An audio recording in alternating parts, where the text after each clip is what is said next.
Sanibonani, welcome back to enye video. Ngiyabonga kakhulu for tuning in. Ungakhohlwa ukuthi kumele subscribe mangaba kwenzi kanjalo. Please do subscribe. Uyalike ivideo, uyashare ivideo as well.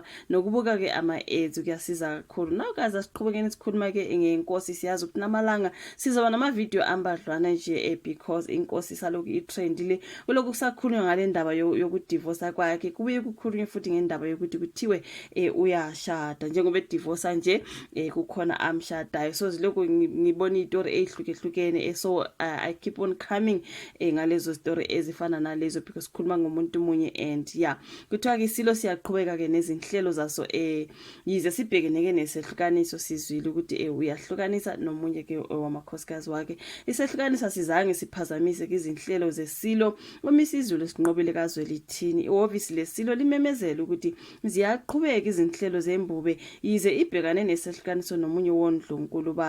So phakathi ke kwezinhlelo ezimenyezele ihhovisi lesilo kubala ke ukucacela ke kwesilo kanye nemikhosi emibili ezokwenziwa ke kule nyanga.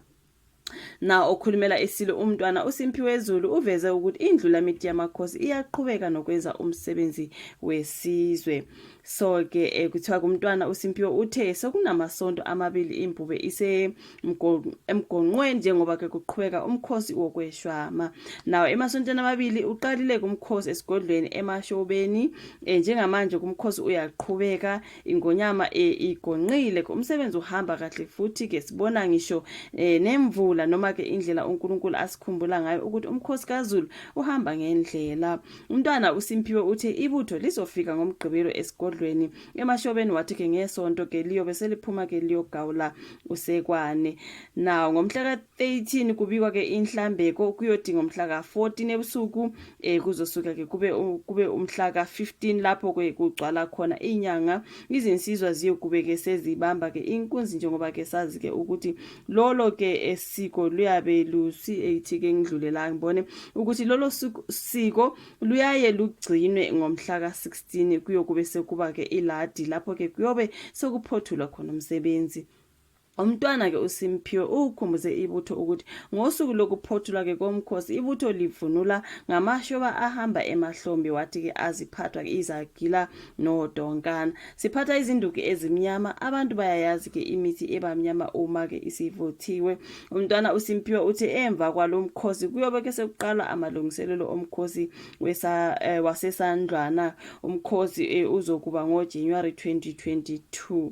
So ingonyama ithi ayifisi ukuba imikhosi ebalulekile kanje yenziwe ngosuku okungelona olwesigameko. Siyazi ukuthi umhla ka22 ilona ke suku uZulu atholana ngalo namangisi.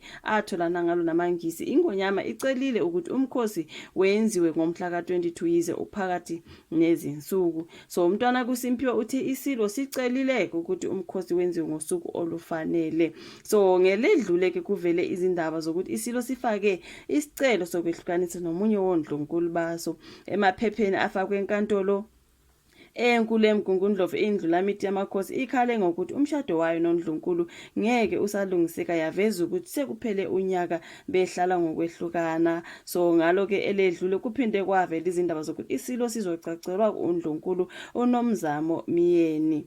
So umntwana ke uSimphiwe umemezele ukuthi isilo sizocacelwa ngoJanuary 26 kuzoqala ke umkhehlo ke ngoJanuary 24.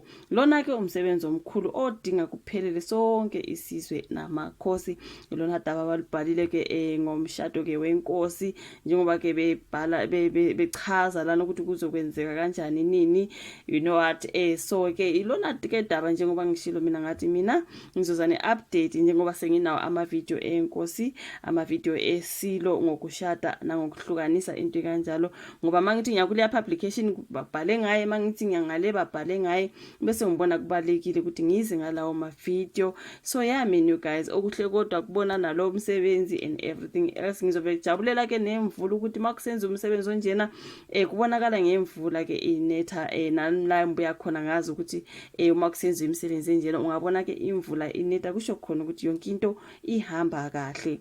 So yeah man you guys, thank you so much ukuthi ubukele video, ulike, usubscribe, ushare, ungakhohlwa le notification bell ngoba yona isiza ukuthi njalo nje manje lahle video then you are notified bese uyayibuka ke. Thank you very much. Asiphinde sibonane kwenye ke ezilandela. Bye.